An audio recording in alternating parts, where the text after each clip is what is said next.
The next thing the book talks about is sleep. So, the typical newborn sleeps 16 to 17 hours per day. Kind of. It's not like they sleep continuously for 16, 17 hours. They wake up every couple of hours to eat. By 6 months, the majority of kids will sleep throughout the night. Nighttime waking does happen. It's one of the most frequent infant-related sleep issues. There is a thought called sleep training, where you help your kid learn how to deal with getting to sleep. The Ferber Method is one way you'll hear this described as. Some people swear by it, the idea of the Ferber Method. Some people think it's the worst idea ever, and I'll come back in a little bit to that. There's also the idea of sleep regression. So a kid may get themselves trained, and they may be sleeping through the night, and then they will have these periods where they wake up a lot again. Like I think 2 years old, like almost exactly 2 years to their birthday, they'll have issues waking up in the night. Leif did, for example. Also, during sleep, obviously you have REM movement, rapid eye movement, REM. Infants spend about half of their sleep time in REM sleep, which is pretty significant. As adults, we don't spend near that much. Often they'll actually begin their sleep cycle in REM sleep. So as soon as they go to sleep, they start to dream. We don't usually do that as adults. And this also, the idea of having that much REM sleep may promote brain development, which makes sense.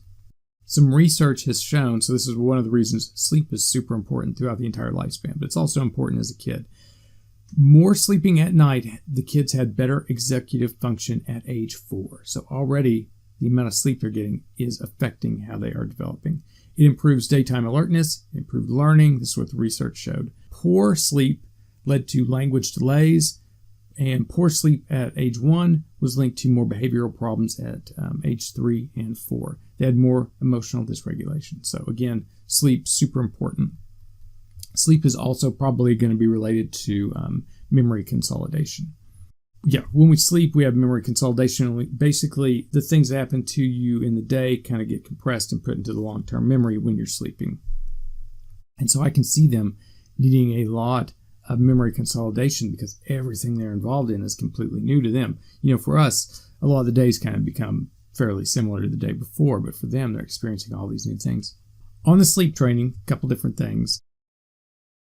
Maybe helping them, teaching them to self-soothe is helping them to develop emotional control. That's a possibility. With the sleep training, it's not just the idea that they're crying and you're sick of it, and so you're just going to ignore it. That's not what's going on. You will set up a set time where you're like, okay, I'm going to let them cry for 2-3 minutes, maybe 5 minutes, whatever the time is. They have, the Ferber Method has some exact times. You'd have to look them up maybe in that article. 5 minutes, and you go in and check on them, say, hey, everything's okay. Go back out. 5 minutes later, back in. Hey, everything's okay. At least in my experience, you don't want to pick them up. If you pick them up, it's over. They're yours for the rest of the night at that point. So 5 minutes, don't pick them up. It's going to be okay. Go to sleep, etc. And this isn't just going to be good for the kid because you want them to get a good amount of sleep, again, for all those reasons we talked about. It's going to be good for the entire family. If you're a parent, a well-rested parent is a way better parent than a parent that hasn't been to sleep for weeks. Babies can actually tell if you are stressed out, and they pick up on it, and it actually causes their stress level to go up. So you want to get them sleep. You also want to get yourself sleep. You want to get everyone in the family some sleep. So sleep training is possibly better for the entire family. That being said, so in the psych department, we have different programs, and one program is the experimental program. The person that runs the experimental program right now says the Ferber Method's good. She used it with her kids.